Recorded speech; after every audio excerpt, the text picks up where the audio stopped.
Welcome back to Workout Wednesdays. Today we're doing a Zwift race. This is going to be my first Zwift race in a year at least. I think Zwift is a great way to get back into the indoor season. I'll tell you from personal experience, I find it very difficult to transition from outside to inside. And I find the best way to do it is with a race.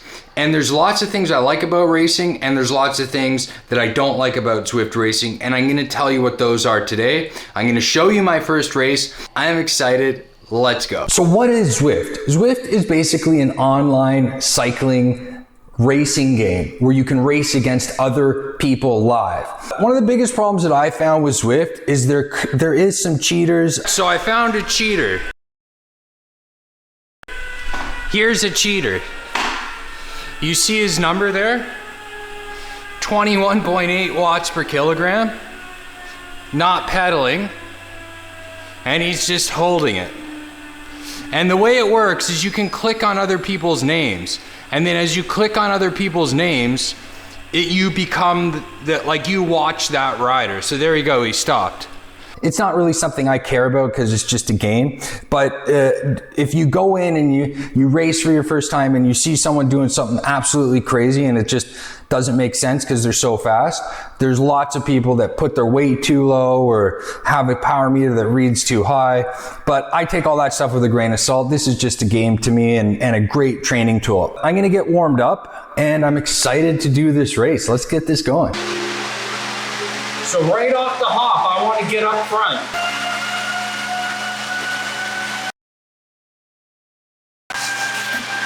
Right at the front, baby. This is what I want. Looks like about 11 of us have a 10-second lead. I want to try and stay in the draft here and let everyone else do the work. Just for a bit. Everyone's softened up here a bit for sure.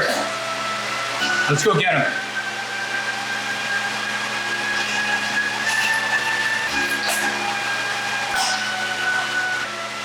That was stupid. I have a hard time not following those moves. All right, let's go back to the group. Recover from that stupid mistake. Okay, back in the group. All right, I'm letting him go.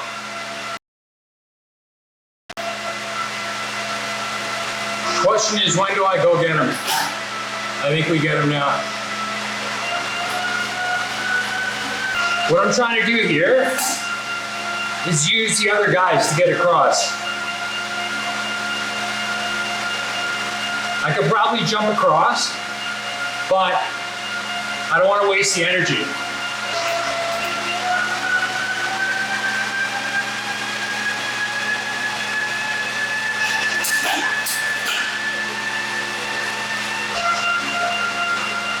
That was good.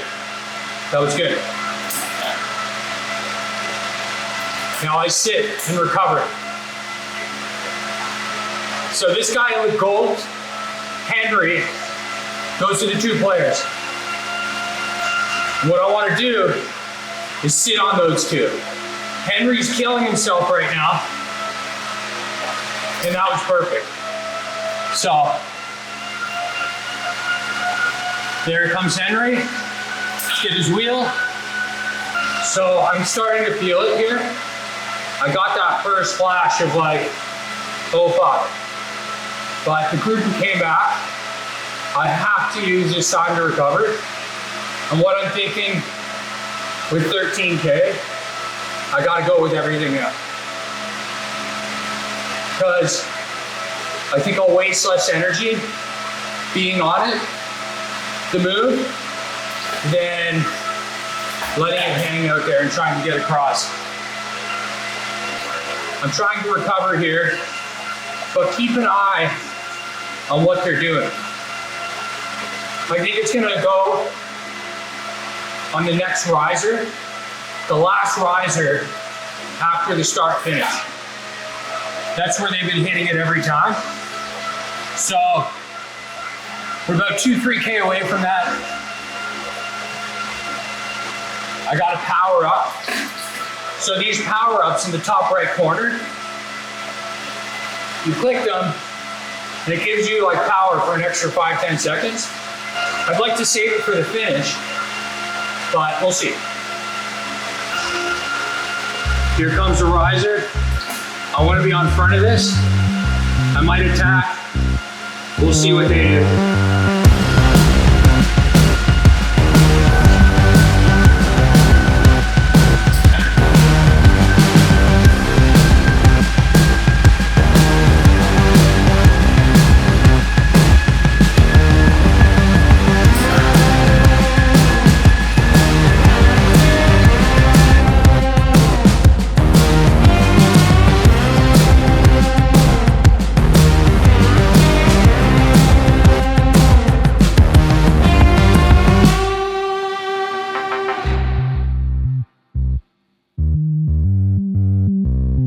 It was hard. That was so hard. I think that's the first one I've ever won.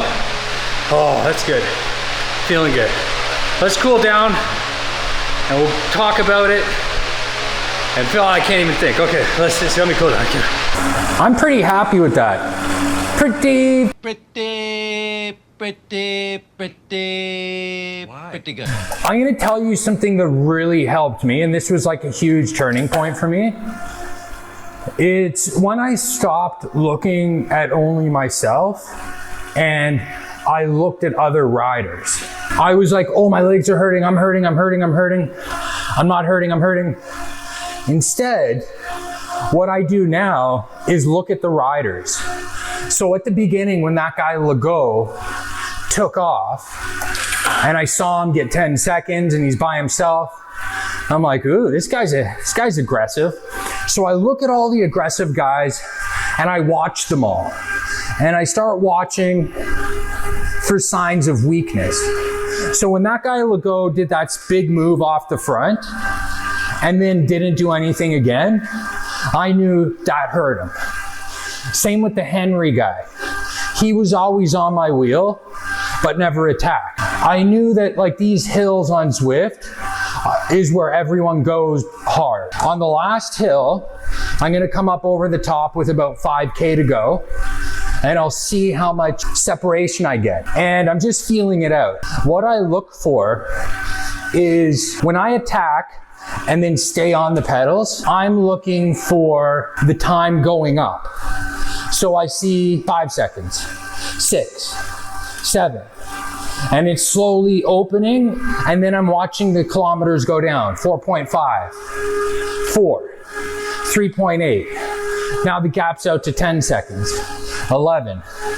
If I got the gap to 5 seconds and I couldn't get any more separation, I'd probably go back to the group and maybe attack again or save it for the sprint. The biggest mistake that I make, and I still made it at the beginning of this race, is going with moves right at the beginning. If I skipped that, chasing that Legault guy, he would have got pulled back anyways, and I would have had some more energy for the end. Biggest tip is watch the aggressive guys and watch for when they start to crack, when they're losing their aggression. And then that's when you kind of go for your move. This is the most important part. 5K in, I'm like, I'm gonna win this. I'm gonna try and win. And that's where a lot of it starts, where you just tell yourself, I'm gonna get the best result I can. I'm gonna get a good result today. And it just starts with that belief. But guys, this wasn't a big race, like 20 something guys. Some of these races have like 150 guys. So this was an easy race, not a lot of guys, but I'll take the win because the wins don't come often. So what is good and what is bad about Zwift, in my opinion? Best thing about Zwift is motivation. I think it motivates me to be on the trainer more than anything else. Specifically the races, because you're racing other people, pumps me up. I'm like, oh, I want to win, I want to beat these guys. So you can stay on the bike longer, do more rides, etc., etc.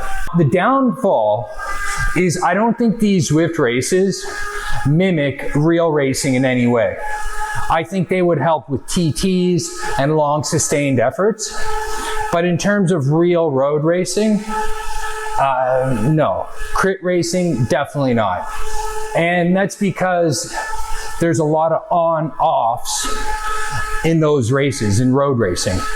And what I mean by on-off is you're out of the saddle, you're spiking, you're pedaling at 100 watts, 200 watts. Where I find with these races, especially if you're in your category, you're doing almost just under your maximum for 40 minutes, an hour, whatever it is, right?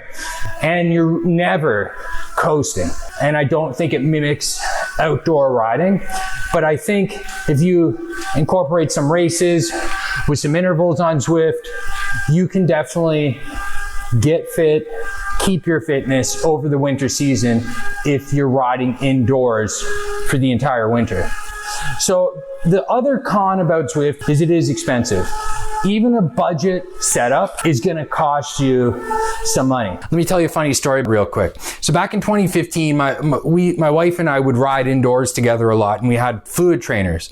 And I come home and she said, honey, the trainer was making a really bad, loud noise. So I go upstairs and I look at the trainer, and it was up against, the back of wheel was up against a wall. And I look at the wall, and there's this black mark about this long, this thick, going up the wall.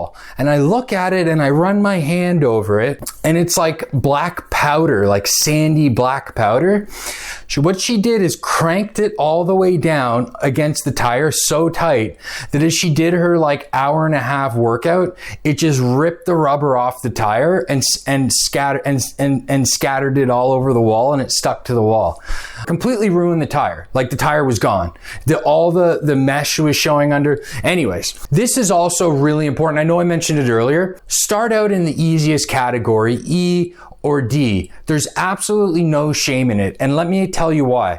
My first coach explained this to me, and it's awesome advice. A lot of people, like myself, I wanted to upgrade. When I got into cycling, I started Cat 4, and all I wanted to do was upgrade Cat 3 and then Cat 2, and I wanted to climb the ranks so fast. And what my coach said to me is, he said, you'd be better off staying in Cat 4 and winning, and knowing that you can win, and then upgrade. Because then you're upgrading winning, and then you learn how to win. Where if you jump up premature, you never know what it's like to win, and that's a whole skill in itself. And that's something my first coach taught me, and it's great advice. So that's why I would recommend, if you're just starting out, start in the lowest category. And if you do one race and you blow it out of the water, of course, upgrade. But there's no shame in starting low and building up. And I think you will have a bit more fun time doing that than getting in over your head. I hope you enjoyed the video. Please subscribe so you're notified for next week's Wednesday workout and all my other videos. It helps me out so much when you hit that subscribe button. So thank you. If you like the video, please like it. Please comment. I would love to hear your workout tips or anything you would like to see in the future. I'll see you on the next video. I'll see you soon. Bye.